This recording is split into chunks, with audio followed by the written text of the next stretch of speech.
Right, so this is a story that is going relatively ignored by the mainstream media, being covered up even by some who have covered it and then buried it later on. And it's certainly being ignored by mainstream televised media, where most people do tend to access their news.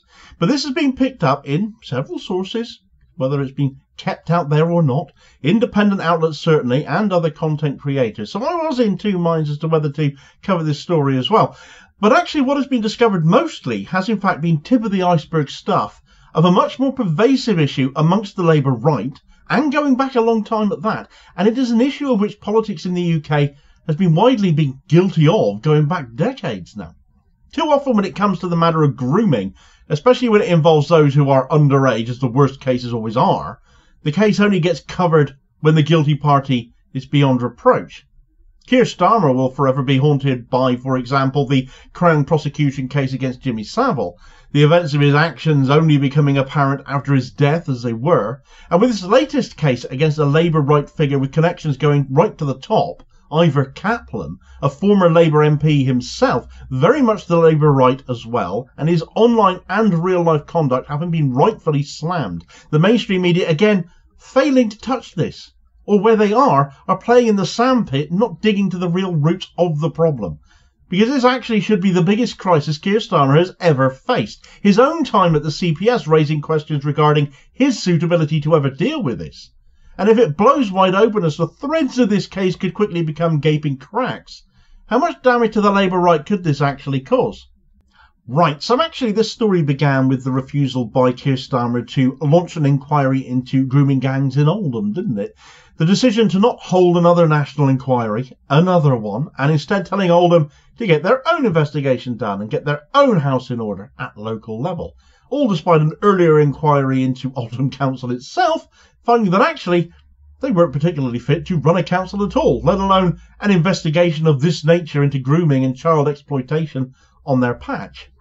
Jess Phillips, the safeguarding minister, of course, went on telly and publicly stated all of this, and very much copped the flak for it from none other than Space Karen himself, Elon Musk, who weighed in, referring to Phillips as an apologist over such matters, and that was pretty distasteful, we all found. Yet another self-serving attack on foreign politics by him, as he's making quite a habit of lately. And Phillips did for once garner some sympathy because of that attack, though that later declined when it emerged he'd accused George Galloway of the exact same thing back in 2015. But Oldham Council has been Labour run for years, though having lost majority control last year, now does so as a minority administration. Now there was hell up, of course, when Labour turned down this latest demand for a national inquiry. There have, however, been so many of these now that have not been acted upon. Frankly, just acting on the findings of the last one that was done in 2022 by the Tories would make a change, would be a start. 20 proposals in that, as there were, that the Tories ignored, that Labour could take on board. That would be good. It would show a government serious about tackling this issue. More so than just launching yet another inquiry that merely makes things look like the government are doing something, looks like they are taking matters seriously, when nothing is ever done following said investigation. Nothing ever gets followed up. But then this is a Labour right administration, we should remind ourselves. It is functionally no different to the Tories, and therefore it hasn't taken very long for things to go from bad to catastrophically worse on this score for Keir Starmer and co as well. Starmer hasn't helped himself on the matter of an inquiry by imposing a 3-line whip to vote against this latest attempt to get one, forcing his MPs to vote against it or risk suspension. So the optics of that were just stupendously awful. But when Starmer has no political intelligence whatsoever, this ceases to be much of a surprise to anyone anymore. It was, though, it has to be said, a GB News interview with a former Labour MP and Defence Secretary, or was in the Defence Department, Ivor Kaplan, who has shone the sharp focus on all of this, though, because this guy defended to the hilt in an interview with Nana Akua that Starmer and co were right to refuse a national inquiry into grooming gangs, only for this same guy, mere days later, to be caught in a sting operation targeting sexual predators. The optics now of that national inquiry not going ahead after that, well, despite, as I've said, enough of them having already been carried out which have not been acted upon, screams of a Labour cover-up. And this is very much what the pro-Tory media have leapt on. And this exposure of Ivor Kaplan's actions mere days later couldn't have come at a worse time to reinforce that thinking. Ivor Kaplan was the former MP for Hove from 1997 to 2005. He was one of those new MPs elected under the Blair landslide of 1997, having previously been a Hove Borough councillor, and he was a classic example of the Labour right. He happily served as an assistant whip under Blair. He was the Veterans Minister at the Ministry of Defence, that Defence Minister post he had in his time, and he was a massive supporter of the Iraq War, to the point a 1,000-strong petition against going to war in Iraq that was gathered in Hove, he refused to accept delivery of. He wouldn't have a bar of it, triggering regular demonstrations outside of his constituency office at that time. In fact, his support for the Iraq War was so strong that he ended up standing down at the 2005 general election because he had become so associated with it, he was on course to lose his seat if he stayed.